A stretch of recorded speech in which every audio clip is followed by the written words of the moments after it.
You know that moment when your phone buzzes, and before you even look, your stomach sinks like your instincts already know it's not going to be good. Yeah, that was me. It was a Wednesday night.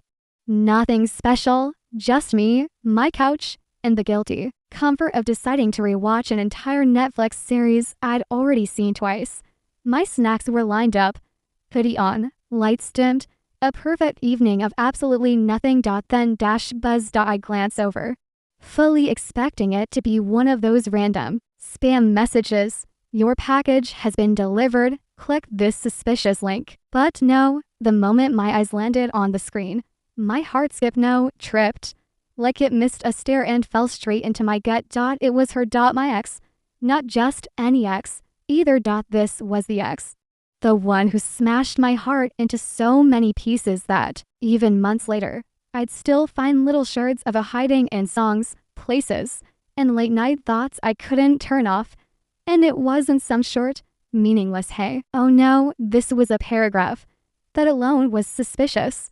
Nobody sends a paragraph unless they're on a mission. I didn't open it right away.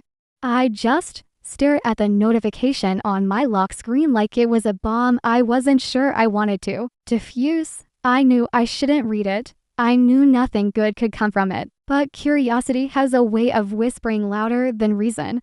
And my thumb betrayed me. The first words nearly made me laugh. Not because they were funny, but because they were so predictable. I've been thinking about us a lot lately. Can we talk? And just like that, my brain went into overdrive. Why now? What does she want?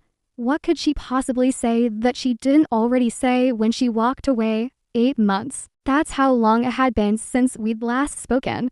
8 months since she told me I wasn't what she needed and, in less than a week, jumped straight into the arms of some guy she barely knew. And now she suddenly wanted to talk. I put the phone down and stared at the ceiling. Here's the thing they always say, don't take it personally when someone leaves you. But when the person you've built a life with tosses you aside like last season's clothes, how are you supposed to take it? And now, here she was. My brain started playing out scenarios, each one worse than the last. Maybe she's just lonely. Maybe she's bored and needs some entertainment. Maybe she broke up with a guy and thinks I'm still sitting here like a faithful dog waiting for her return. The part that annoyed me most, that tiny flicker inside me, the part of me that still wondered, what if she's changed? What if this is different? I hated that part, but I couldn't silence it. I read the message again. Slowly this time, I've been thinking about us a lot lately. What did that even mean? Us. There hadn't been an us in almost a year.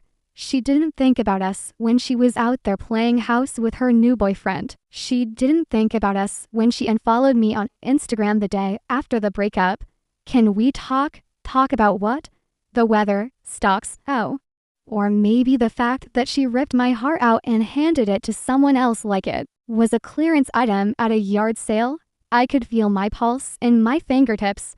The room felt smaller. The background noise from the TV turned into muffled static, like my brain couldn't process anything else but those two sentences. I thought back to the last time I saw her. It was raining that day. She stood in my doorway, arms crossed, delivering her speech with all the cold efficiency of someone reading a grocery list. We just want different things, she said. Translation: I want someone else. She barely made it to her car before her phone was out, texting, and within a week, the pictures started popping up her and the new guy, smiling like they'd just discovered love for the first time in human history. I'd spent the next few months in survival mode, working, eating, sleeping, repeat. Every time I thought I was over it, something small would yank me back.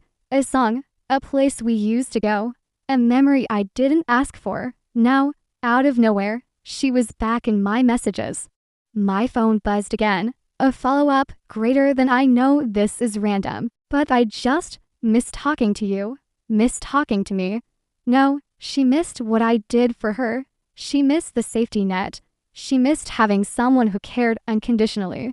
And yet, my thumb hovered over the keyboard because a part of me wanted to see what she'd say next. For the next hour, I paced around my apartment like I was deciding whether to cut the red wire or the blue wire on a ticking bomb.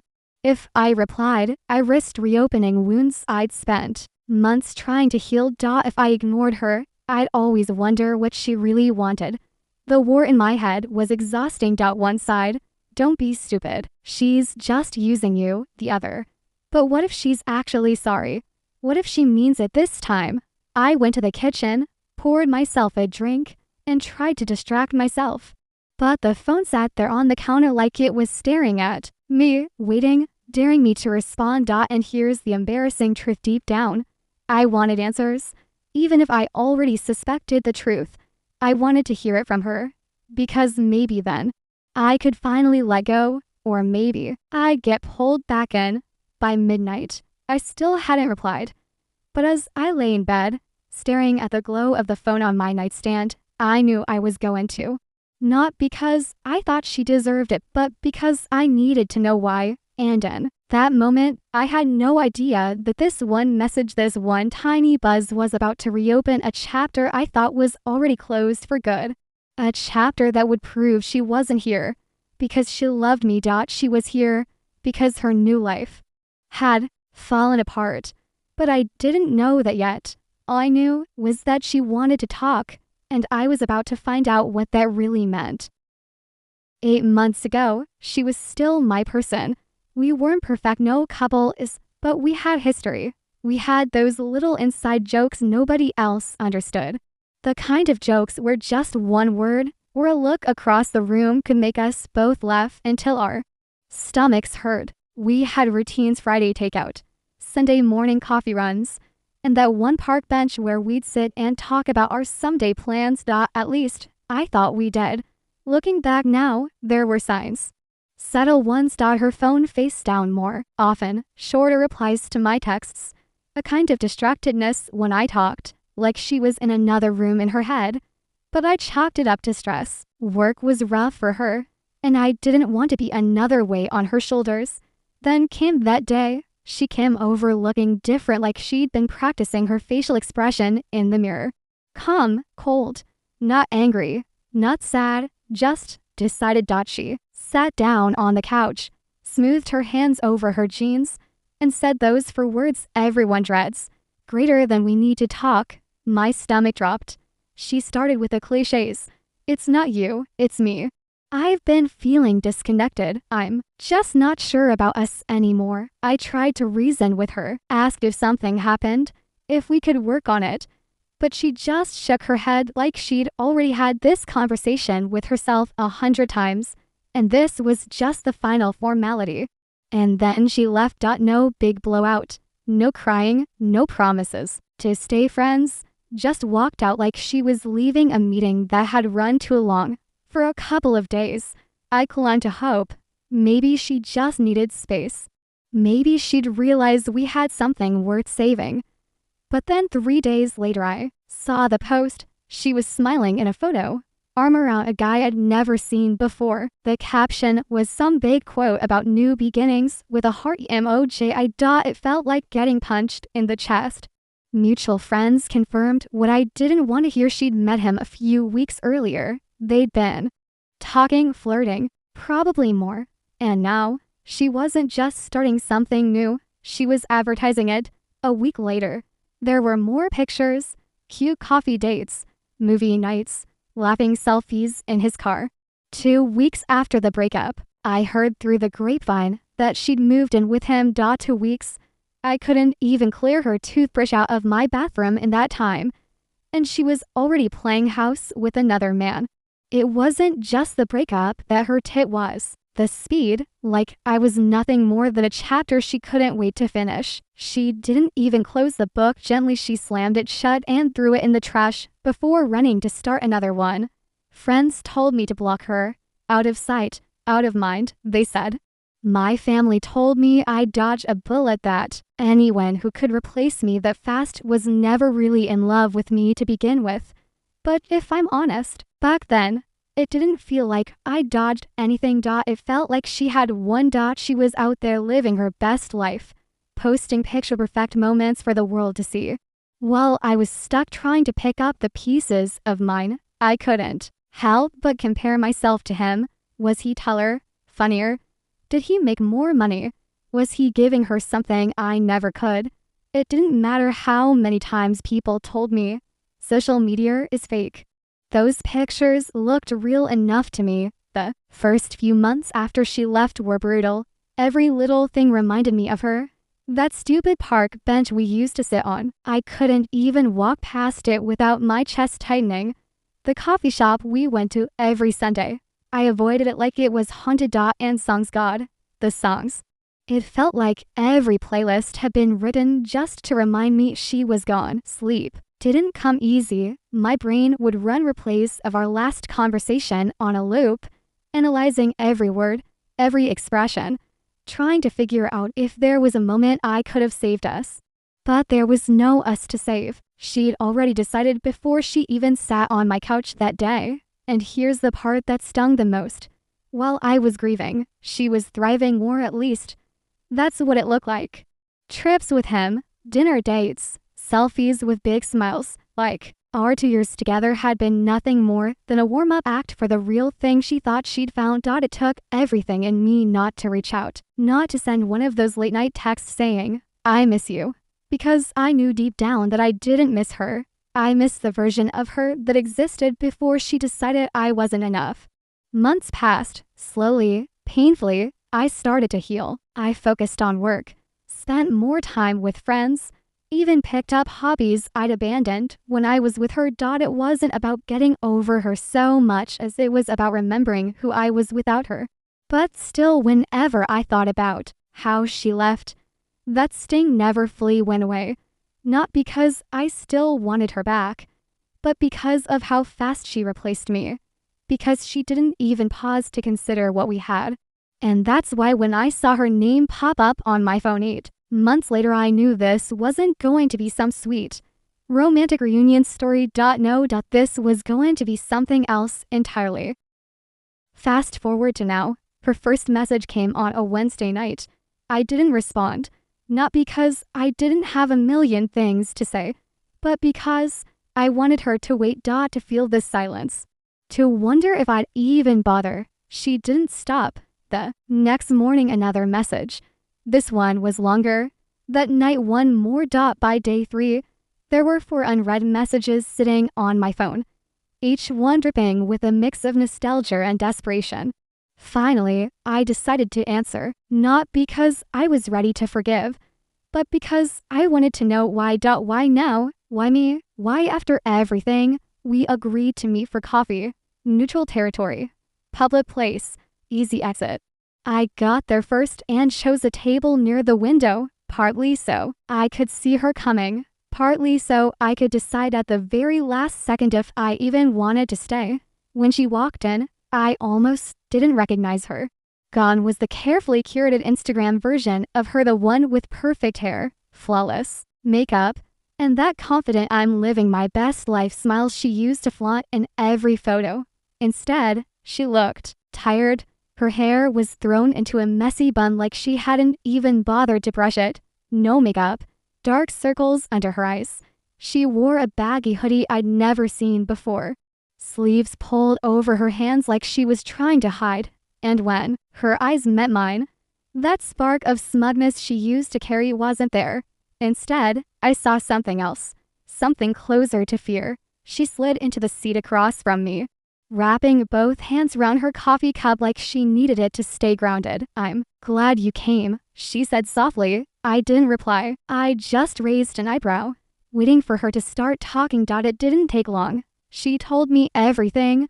How she'd moved in with that guy barely a month after meeting him. At first, it was exciting late-night adventures, spontaneous weekends, away, that dizzy honeymoon stage where you believe the other person can do no wrong. But the shine wore off fast. He changed, she said. I almost laughed, but I bit my tongue. People don't change in a month, they just stop hiding who they really are. She told me he was controlling. He didn't like her going out without him. He'd question her about every message on her phone. And the laziness, so that was a whole other level. He didn't work, didn't help around the apartment, spent hours gaming while she went to work, came home exhausted, and still had to cook, clean, and pay the bills. At first, I didn't mind helping, she said, but it just never stopped. He never even tried. I sipped my coffee, silent. Part of me wanted to say, you chose him over me. You moved in after a month. What did you expect? But I didn't. Not yet, she went on, painting a picture of constant arguments, slammed doors, and long nights spent crying in the bathroom so he wouldn't see. And now, she said, I'm starting to the table. I'm packing my things. I'm reevaluating my life. Reevaluating. A word people use when they don't want to say I made a mistake. I nodded slowly, and she took a breath, her hands tightening on her cup. Then came the line I knew was coming, but still wasn't ready for. I miss us. I think maybe we should try again. For a split second, time seemed to freeze. She didn't look at me like someone in love. She didn't look at me like someone who had finally realized they couldn't live without me. She looked at me like someone clinging to a life raft in the middle of a storm. I studied her face, the way her eyes searched mine for some sign of hope, the way her posture leaned forward, just enough to signal urgency, but not so much that it screamed desperation. But I could see it clear as day. This wasn't about me. It was about her. Her comfort, her safety, her need for a soft landing after her free fall with him. She tried to soften it. I've been thinking a lot about what we had. You were always there for me. You cared in a way no one else ever has. Her words should have felt good. They didn't, because there was no apology. No, I'm sorry for how I treated you. No acknowledgement of the pain she caused. She was offering me nostalgia dressed up as affection. But nostalgia can't fix betrayal. I leaned back in my chair, watching her. My mind was a tug-of-war between two voices. One said, she hurt you once, she'll do it again. The other whispered, but maybe she's changed. Maybe this is her realizing you were the one all along.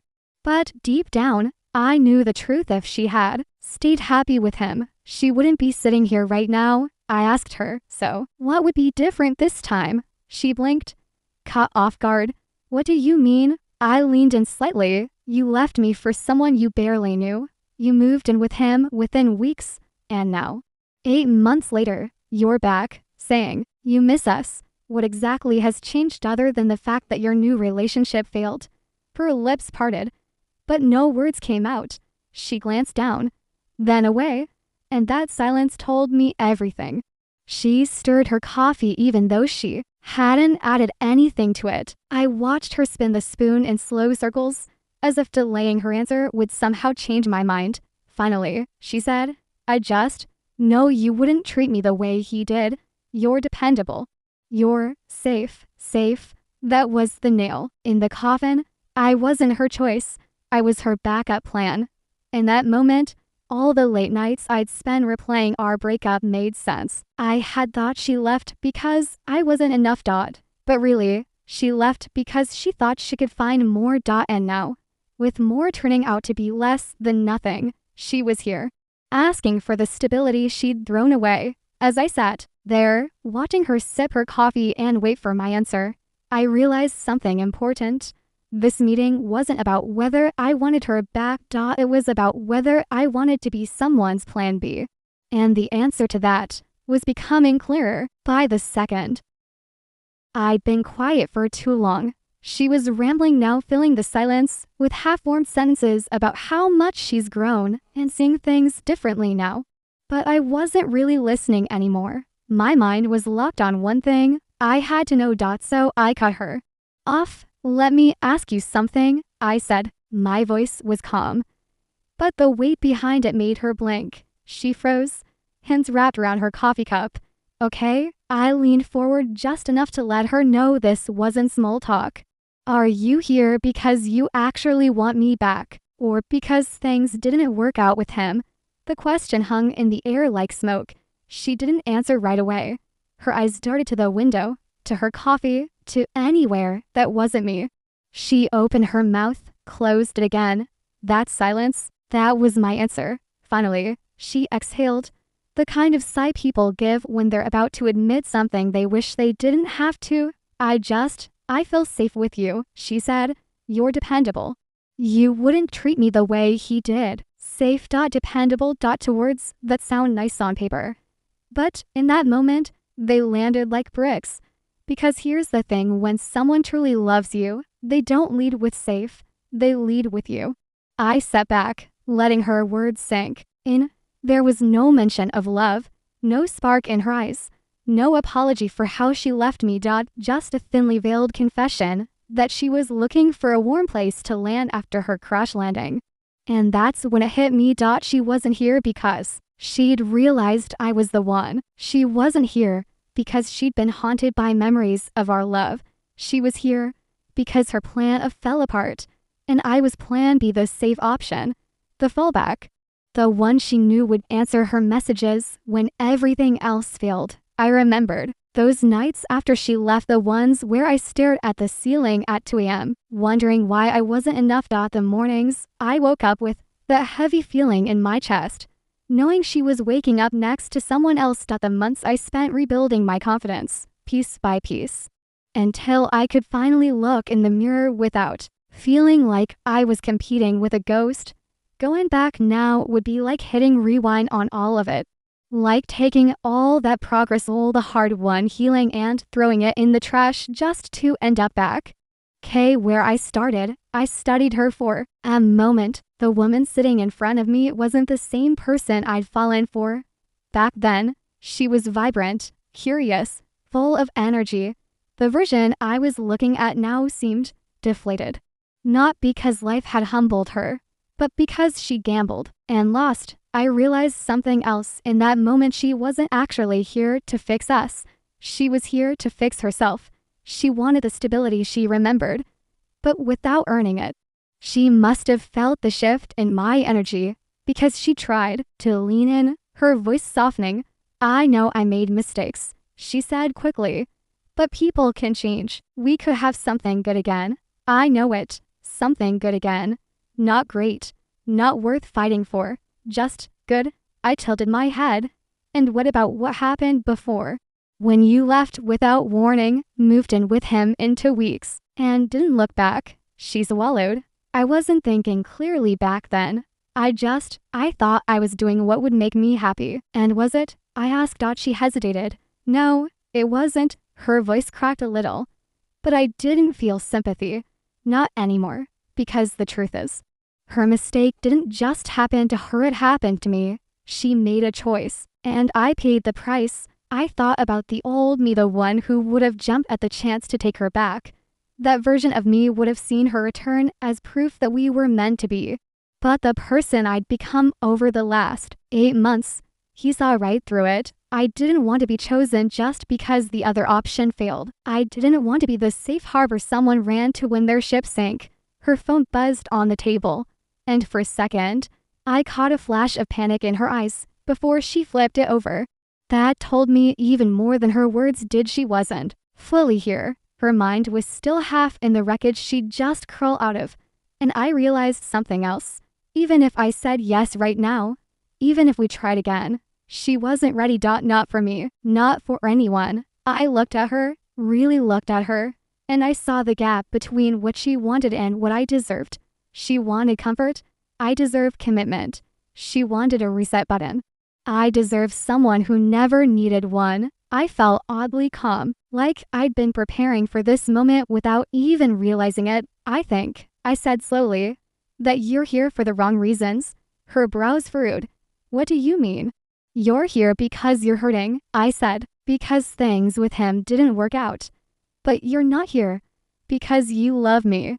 And that's the only reason I'd ever want someone to come back. She opened her mouth, but I kept going. You might convince yourself it's about us, but it's not. It's about you needing something familiar after everything else fell apart. And I can't be that. Not anymore. Her face fell. She looked down at her coffee, fingers tightening round the cup. I could tell she wanted to argue, to tell me I was wrong. But deep down, she knew I was right. And the funny thing, I wasn't even angry anymore. I just Felt done. The kind of done where you don't need closure because you've already given it to yourself. I glanced toward the door, thinking about how just a few months ago, the idea of seeing her again would have tied my stomach in knots. Now, all I felt was a quiet certainty that this chapter was over. She wasn't my great love story anymore. She was just a lesson, and I wasn't going to let myself forget it. For a moment, we just sat there in silence. The cafe was warm, but I felt this strange chill in my chest. It wasn't fear, it was clarity. I took a deep breath, steadying myself. I wanted to choose my words carefully because I knew whatever I said next would close this chapter for good. "I'm not the same guy you left," I began. My voice was even calm, not bitter. Her eyes widened a little, like she hadn't expected me to start that way, and I continued, "You're not the same person I loved." She blinked, almost as if I'd slapped her. The weight of that statement hung between us. "We can't just pretend nothing happened," I said. I could see her trying to process it. She opened her mouth, then closed it again.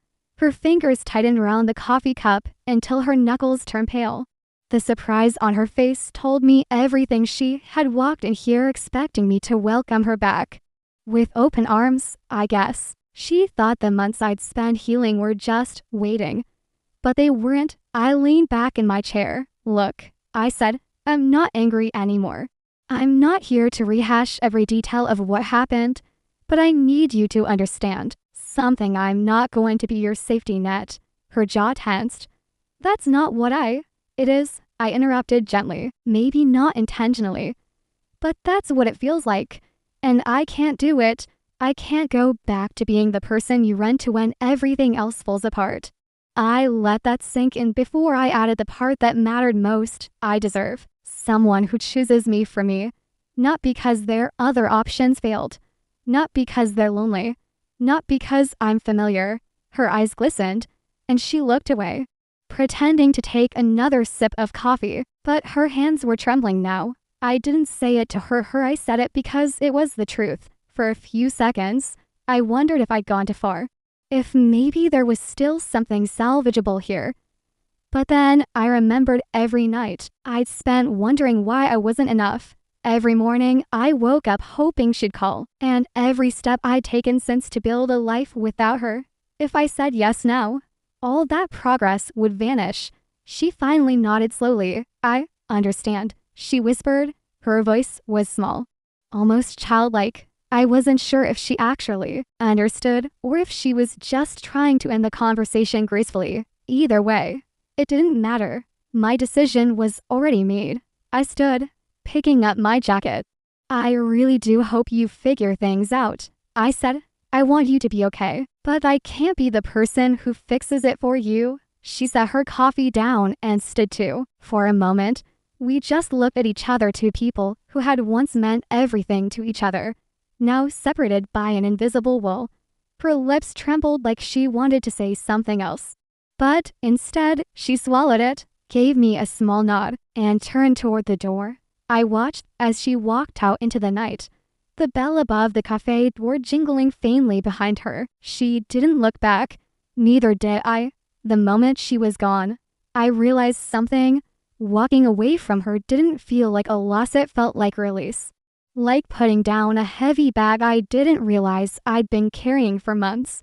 I stepped outside a few minutes later.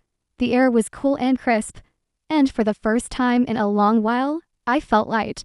As I walked to my car, I replayed the conversation in my head, not because I regretted it, but because I wanted to remember that feeling, that moment when I finally understood that closure doesn't always come from getting someone back. Sometimes closure comes when you realize you don't want them back anymore. The months after she left had felt like a slow bleed, like someone had turned the color down on my life.